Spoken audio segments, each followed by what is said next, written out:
कभी जुकाम की दवा समझी जाने वाली सिरप आज बच्चों के जहर की पहचान बन चुकी है, मगर इन जहर के सौदागरों को पकड़ लिया गया है।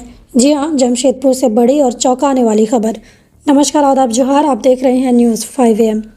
12 अप्रैल 2025 वरीय पुलिस अधीक्षक पूर्वी सिंहभूम को मिली एक बेहद गंभीर सूचना। 2 युवक सुपर स्प्लेंडर मोटरसाइकिल पर सवार होकर खरकाई रोड से रिगल चौक बिष्टपुर की ओर अवैध नशीली दवाइयों की डिलीवरी के इरादे से बढ़ रहे थे। सूचना मिलते ही पुलिस अधीक्षक नगर के निर्देश पर पुलिस उपाधीक्षक श्री मनोज ठाकुर के नेतृत्व में एक छापेमारी टीम गठित की गई। बिष्टपुर थाना क्षेत्र में दोनों युवकों को पकड़ लिया गया, जिनके पास से मिला एक सफ़ेद बोरे में बंद कार्टन, जिनमें थी विंसरेक्स कफ सिरप की 115 बोतलें। एक आरोपी के पास से नाइट्रोसन 10 की 90 टैबलेट, मोटरसाइकिल सुपर स्प्लेंडर जेज संख्या 05Z9122 और रियलमी कंपनी का नार्जो एंड्रॉयड मोबाइल फ़ोन जब्त किया गया है। आरोपियों की निशानदेही पर Shiv courier service R road पंच भवन बिष्टपुर से विंसरेक्स सिरप की और 3 कार्टन जब्त किए गए हैं, जिनमें 360 और बोतलें बरामद हुई। कुल बरामदगी 475 बोतल नशीली कफ सिरप की और 90 टैबलेट्स के साथ मोटरसाइकिल और मोबाइल फ़ोन जब्त किया गया है। औषधि निरीक्षक द्वारा जांच के बाद इन दवाइयों को NDPS एक्ट के तहत संज्ञेय अपराध माना गया और बिष्टपुर थाना कांड संख्या 64/2025 दर्ज कर दोनों आरोपियों को न्यायिक हिरासत में भेज दिया गया। गिरफ्तार अभियुक्तों का नाम 27 वर्षीय चंदन कुमार पांडे उर्फ अमित उर्फ नारायण, जो कि मूल रूप से भोजपुर बिहार का रहने वाला है, मगर वर्तमान में आदित्यपुर 2 में रह रहा था। दूसरा 20 वर्षीय रवि रंजन चौधरी उर्फ विष्णु कुमार, जो भोजपुर बिहार का रहने वाला है और वर्तमान में आदित्यपुर 2 में रह रहा था। छापेमारी दल में पुलिस उपाधीक्षक श्री मनोज ठाकुर CCR जमशेदपुर, थाना प्रभारी उमेश कुमार ठाकुर, पुलिस अवर निरीक्षक नीरज कुमार, पल्लवी कुमारी, रंजीत यादव, आकाश पांडे, सहायक निरीक्षक असलेन टोप्पो, टैंगो की सशस्त्र टीम शामिल रही। दिनांक 11 अप्रैल और 12 अप्रैल के मध्य रात्रि वरीय पुलिस अधीक्षक महोदय को सूचना मिली कि 2 लड़के सुपर स्प्लेंडर बाइक से जा रहे हैं और उनके पास कुछ मादक पदार्थ होने की सूचना है। इसको लेके हमने एक टीम बनाई, जिसको लीड कर रहे थे हमारे DSP CCR, और उसमें बिष्टुपुर थाना प्रभारी भी काफ़ी इंपॉर्टेंट रोल में थे।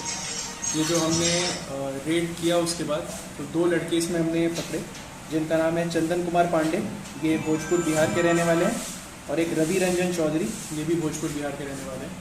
इनके पास से हमें एक उजले रंग के बोरा में एक कार्टन मिला, जिसमें 115 बॉटल विंसरेक्स कॉफ सिरप मिला, और उसके अलावा दूसरे व्यक्ति के पास से नाइट्रोसन टैबलेट्स होते हैं। अब ये जो विंसरेक्स कफ सिरप है, इसमें कोडीन है, जो कि एक बैंड सब्सटेंस होता है, और नाइट्रोसन जो टैबलेट्स होते हैं ये एंटी एंजाइटी मेडिकेशन होते हैं। ये तब लिए जाते हैं जब, जैसे जनरली हम लोग ये देखते हैं कि क्रिमिनल्स क्राइम करने के पहले इसको ले लेते हैं तो शांत रह के वो क्राइम कर पाते हैं। तो इसके हमें 90 टैबलेट्स मिले, 9 स्ट्रिप्स मिले, एक स्ट्रिप में 10 टैबलेट थे। फिर इन दोनों की निशानदेही पे हमने एक और रेड कंडक्ट किया, जो शिव कुरियर सर्विसेज में था, जो कि आर रोड बिष्टुपुर में स्थित है। वहाँ पे जब हमने रेड किया तो वहाँ हमें और कुछ कार्टन्स मिले, जिससे टोटल हमारे पास 3 कार्टन में उधर 360 मिल गए। तो टोटल हमने 475 बॉटल्स विंसरेक्स कफ सिरप और 90 टैबलेट्स नाइट्रोसन, उसके अलावा जो बाइक यूज़ हो रही थी सुपर स्प्लेंडर बाइक, और एक मोबाइल था रियलमी कंपनी का, इसको हमने बरामद किया। कहाँ से ये लोग आते थे? ये इनका जो हमें अभी सूचना मिल रही है कि राज्य के बाहर से ये कहीं से कुरियर के थ्रू मंगाते थे और जब घूम घूम के इन्हीं सिरप्स को और इन टैबलेट्स को बेचते थे। घूम घूम कर? जी। इनका लागत क्या हुई, प्राइस? टोटल जो प्राइस ड्रग सीजर का आ रहा है वो अप्रोक्सीमेटली 1 लाख रुपीज़ आ रहा है, बट वही है कि जो MRP होता है उससे काफ़ी हैवी दाम पे बेचा जाता है, तो वो प्राइस थोड़ा वेरी कर सकता है। सर, ये सप्लाई कहीं नहीं करते थे, घूम घूम के बेचते थे, तो ऐसे में कई अपराधियों से इनका संपर्क होगा, तो इस पर क्या? नहीं, तो इस पर अभी हम अनुसंधान करेंगे, इनका पुलिस रिमांड लेंगे, इसमें जितने कनेक्शन हमें मिलेंगे, फॉर इंस्टेंस जो भी पूरे सप्लाई चेन में इन्वॉल्व होगा उस पर हम लोग कार्रवाई करेंगे। अभी तक क्या कुछ निकल के सामने आया है? अभी पूछताछ के क्रम में यही है, इन लोगों की सीजर हुआ है, और अभी पूछताछ और थोड़ा डिटेल में करने के लिए पुलिस रिमांड दिया जाएगा। ये अनुसंधान का विषय कुरियर के थ्रू आ रहा था, इसमें डिटेल में हम लोग जाएंगे। कुरियर संचालक इसमें शामिल है क्या? ये अगेन अनुसंधान का विषय, अभी इस पर कमेंट करना अप्रोप्रिएट नहीं है। ठीक है। अब सवाल यही है, क्या इतनी भारी मात्रा में नशीली दवाएं शहर में पहले भी सप्लाई होती रही हैं? कौन है इन दोनों युवकों के पीछे का असली मास्टरमाइंड? क्या बच्चों को निशाना बना रहे ये जहर के सौदागर एक संगठित गिरोह का हिस्सा हैं? क्या प्रशासन इस सप्लायरों की जड़ तक पहुंचेगा? ये कार्रवाई सिर्फ 2 गिरफ्तारियों की नहीं बल्कि नशे के खिलाफ एक मजबूत संदेश है। अब नशे के सौदागर नहीं बचेंगे। आप जुड़े रहें न्यूज़ 5 AM के साथ ऐसे ही तमाम खबरों के लिए।